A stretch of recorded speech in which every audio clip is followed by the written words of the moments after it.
तो आप सभी लोगों का हमारे एक नई वीडियो में। आज के इस वीडियो में हम लोग बात करने वाले हैं शेयर मार्केट या फिर ट्रेडिंग के अंदर जो भी वर्ड्स यूज़ किए जाते हैं उनके बारे में। तो सबसे पहला तो मैं ट्रेडिंग की बात कर लूँ तो ट्रेडिंग क्या है? ट्रेडिंग शेयर्स का खरीदना और बेचना। शेयर मार्केट के अंदर जो खरीद फरोख्त होती है उसे ट्रेडिंग कहा जाता है। अभी सेकंड पॉइंट के जो है अपनी बात करते हैं तो ये जो खरीद बेच है ये एक तरीके का एक्सचेंज है, एक व्यक्ति से लेकर दूसरे व्यक्ति तक। तो ये कितने हैं अपनी इंडिया के अंदर? ये तो इंडिया के अंदर दो हैं, एक NSE नेशनल स्टॉक एक्सचेंज, एक दूसरा BSE Bombay stock exchange. Bombay stock exchange जो है थोड़ा पुराना है, NSE बाद में बना हुआ है। ये सब जो है डिपॉजिटरी में अपने जो भी शेयर है वो जमा रहते हैं, मतलब ऐसे संस्था जहाँ पे ये जमा हो जाते हैं वो डिपॉजिटरी हो गई। उसके बाद नेक्स्ट चीज़ की मैं बात करता हूँ तो वो आ जाती है अपनी इन्वेस्टमेंट। इन्वेस्टमेंट क्या है? तो इन्वेस्टमेंट वो है जो हमने किसी पर्टिकुलर शेयर को खरीदने के लिए जितना पैसा लगाया है वो हमने उतनी इन्वेस्टमेंट कर दी उस शेयर के लिए, तो ये हो गई इन्वेस्टमेंट। अभी नेक्स्ट चीज़ की मैं यदि बात करूँ कि तो वो हो जाएगा प्राइस।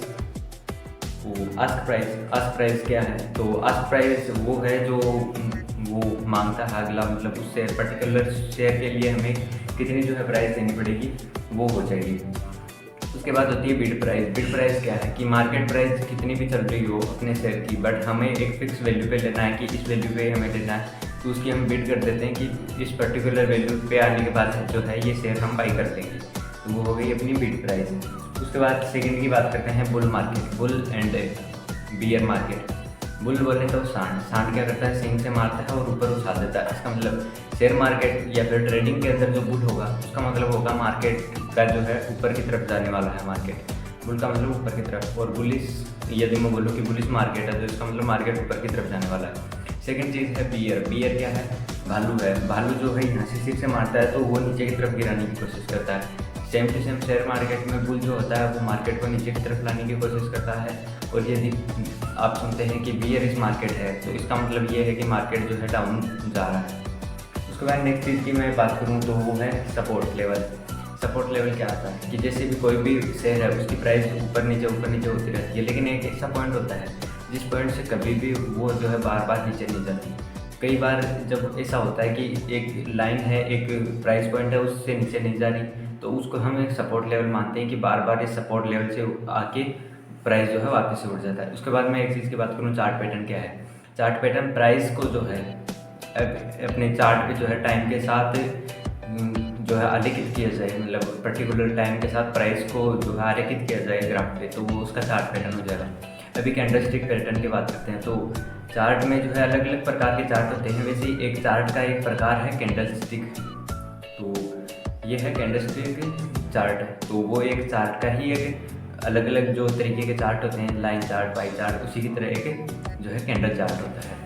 उसके बाद बात करते हैं कैंडलस्टिक पैटर्न्स अलग अलग होते हैं जिनके बारे में हम टोटली बाद में बात करने वाले हैं एक वीडियो के अंदर। उसके बाद मैं नेक्स्ट चीज़ की बात करूँ तो वो अपना हो जाता है स्टॉप लॉस। स्टॉप लॉस किसे कहते हैं कि मान लीजिए आपने कोई भी जो है शेयर खरीदा, 10 रुपये में आपने खरीदा, बट ये तो हो नहीं सकता कि मार्केट जो है हमेशा ऊपर ही रहे, बीच में थोड़ा सा नीचे थोड़ा सा ऊपर जाते हुए इससे जा सकता है। तो हम क्या करते हैं कि अपना लॉस ज़्यादा नहीं हो, इसके लिए हम एक फिक्स प्राइस पॉइंट पे उस पर स्टॉप लॉस लगाते हैं। जिस प्राइस पॉइंट पे जैसे अपना शेयर आता है कि हमने प्रेडिक्शन की कि मार्केट जो है ऊपर की तरफ जाने वाला है, बट अनफॉर्चुनेटली मार्केट यदि डाउन साइड में आता है तो हमने यदि स्टॉप लॉस लगाया है कि मान लो कि हमें 10 रुपये तक का यदि नुकसान होता है तब तक हम जो है झेल लेंगे, तब तक का डाउन हमें चल जाएगा। लेकिन जैसे वो 10 से ज़्यादा होने लगेगा उस पर जो है आपका स्टॉप लॉस हिट हो जाएगा और आपका शेयर जो था, शेयर बोलूँ ऑप्शन बोलूँ जो भी था, वो आपका ब्रोकर ऑटोमेटिकली उसे बेच देता है। तो ये है स्टॉप लॉस, जिससे कि ज़्यादा आपको लॉस नहीं होता, लॉस को स्टॉप कर देता है। सेकंड की बात करूँ टारगेट की बात।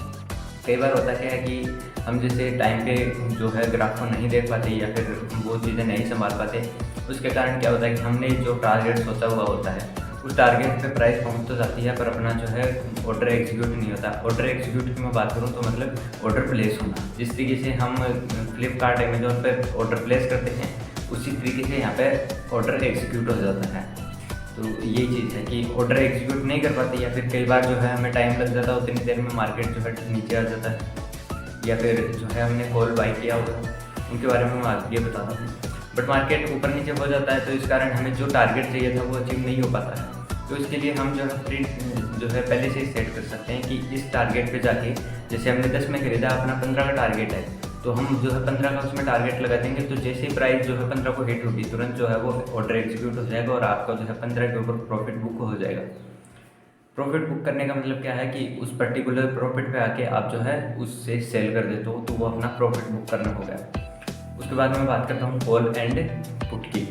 तो यदि आपने देखा कि कोई भी जब फ्यूचर्स एंड ऑप्शंस जो होते हैं, फ्यूचर्स एंड ऑप्शंस, तो उनमें क्या होता है कि bank Nifty, Nifty, Fin 50, Sensex और भी जो हैं, उनके अंदर जैसे हम कॉल एंड पुट का ऑप्शन बाई करते हैं। तो ये मान लो कि आज यदि बैंक निफ्टी का जो प्राइस है वो 44,000 चल रहा है, मान लेते हैं यदि 44,000 चल रहा है, अब हमें लगता है कि अभी मार्केट जो है 44,000 पे अभी है।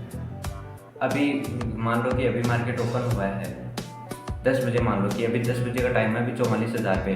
अब मुझे लगता है मार्केट 44,100 से ऊपर जाएगा, तो मैं यहाँ पे जो है उसमें सर्च करता हूँ कि 44,100 का कॉल ऑप्शन। कॉल का मतलब ऊपर की तरफ जाने वाला है मार्केट, तो उसका कॉल ऑप्शन में खरीदता हूँ। तो इसका मतलब क्या हुआ कि मार्केट जो है 44,100 से ऊपर की तरफ जाने वाला है। उसके बाद दूसरी है पुट ऑप्शन। अब मुझे लगता है कि ये 44,000 पे है, बट ये 43,900 तक जाने वाला है, तो मैं जो है इसका 43,900 का जो है, या फिर और भी जो है मैं पुट बाई कर लेता हूँ कि यहाँ से जो है ये नीचे आने वाला है। या फिर मैं बोल रहा हूँ कि मुझे लगता है कि 44,000 से नीचे जाने वाला है, तो मैं 44,000 का जो है पुट बाई कर लेता हूँ। मुझे लगता है 43,900 से भी नीचे जाने वाला है, तो मैं जितने का भी मैं पुट और कॉल बाई करूँगा। पुट का मतलब होगा कि मैंने जितने का बाई किया है जिस पॉइंट पे, उससे नीचे जाएगा मार्केट। और कॉल का मतलब है जिस पे मैंने जो है बाई किया है उससे ऊपर जो है मार्केट जाने वाला है। जितने पॉइंट पे मैंने बाई किया है उससे मार्केट ऊपर की तरफ जाने वाला है। यह होता है कॉल एंड पुट ऑप्शन। उसके बाद नेक्स्ट चीज़ की मैं बात करूँ तो वो है निफ्टी। निफ्टी क्या है?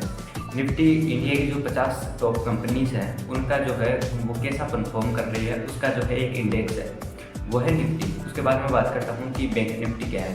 तो टॉप 50 जो बैंक्स हैं उनका जो वो कैसा परफॉर्म कर रही है, उनका जो इंडेक्स है वो हो जाएगा बैंक निफ्टी। उसके बाद सेंसेक्स। सेंसेक्स जो है टॉप कंपनीज है वर्ल्ड की, वो हो जाएंगी।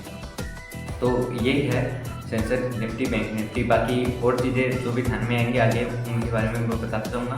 मैंने जो है अपनी तरफ से कवर करने की कोशिश की। बाकी एक दो वर्ड जो और भी मुझे याद आएंगे, जैसे मैं बोलूँ पोजीशन। पोजीशन क्या है कि जैसे भी हम जो है फ्यूचर्स एंड ऑप्शन में जो है ट्रेड करते हैं, तो उसमें जो है हमने जैसे 44,100 का कॉल ऑप्शन बाई किया। अभी हम जो है उसमें यदि मार्केट ऊपर की तरफ जा रहा है तो अपना पैसा बढ़ेगा। तो हमने एक पोजीशन बनाई है कि 44,100 की कॉल की पोजीशन बनाई है हमने। अभी यदि मार्केट ऊपर की तरफ जाएगा तो अपना पैसा बढ़ेगा, मतलब अपनी पोजीशन जो हमने बनाई थी उसमें जो है हमें प्रॉफिट है। यदि मार्केट डाउन साइड चला गया और आपने कॉल का ऑप्शन बाई किया था और मार्केट जो है डाउन साइड चल गया, तो उसमें क्या होगा? तो उसमें आपको लॉस होगा, मतलब आपने जो पोजीशन बनाई है उसमें प्रॉफिट एंड लॉस हो जाएगा। वो गया। पोर्टफोलियो क्या है? पोर्टफोलियो क्या है कि हमने जैसे कोई भी शेयर बाई किया, अभी उसके ऊपर हमने पोर्टफोलियो बिल्ड किया है कि ये मार्केट कैसा क्या रहने वाला है, तो ये चीज़ हो गई पोर्टफोलियो। फंड्स की बात करूँ तो फंड तो पैसा हो गया, पैसा डालना है निकालना है, वो हो गया। उसके बाद मैं बात करूँ कुछ और चार्जेस वगैरह की, जैसे एक होता है एनुअल मेंटेनेंस चार्ज AMC। दूसरे की यदि मैं बात करूँ एक ब्रोकरेज चार्ज होता है, जो कि आपका ब्रोकर पर जो भी हम ऑर्डर करते हैं, जैसे हमने कोई शेयर खरीदा तो उसका भी हमने ऑर्डर जो है एग्जीक्यूट करना पड़ता है, तो उस ऑर्डर के लिए कितना लेगा।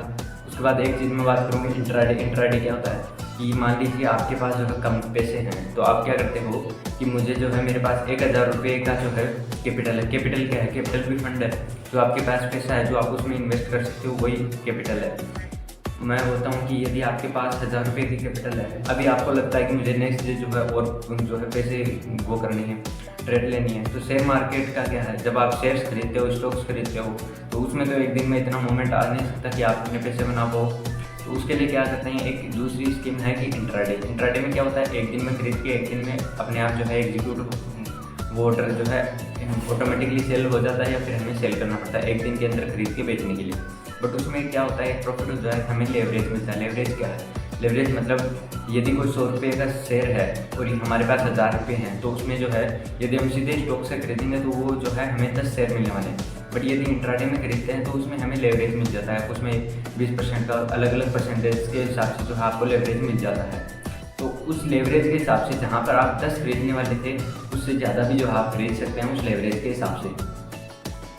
तो ये है लेवरेज हो गया। और उसके बाद मैं बात करूँ कि जब आप लेवरेज यूज़ करते हैं इंट्राडे में तो होता क्या है कि जैसे मान लीजिए आपने जो है 1000 रुपये में आपके 10 शेयर आने वाले थे, बट लेवरेज के कारण क्या हुआ, आपके 4 गुना शेयर्स हो गए, मतलब आपने 40 शेयर खरीद लिए। अब होगा क्या, यदि आपको 4 गुना का जो है फॉरेक्स लेवरेज मिला है तो आपका जो प्रॉफिट आएगा वो भी फॉरेक्स होके आएगा, और यदि आपका लॉस होता है तो वो भी फॉरेक्स होके ही आएगा। तो ये है लेवरेज और इंट्राडे ट्रेडिंग। उसके बाद और भी जो चीज़ें हैं उनके बारे में नेक्स्ट वीडियो में बात करेंगे। आज के लिए बस इतना ही, मिलते हैं अगले वीडियो में। यदि आपको जानकारी भी थोड़ी सी भी अच्छी लगती है तो चैनल को सब्सक्राइब कर लेना और ये जानकारी और लोगों तक भेजना। तो मिलते हैं अगले वीडियो में।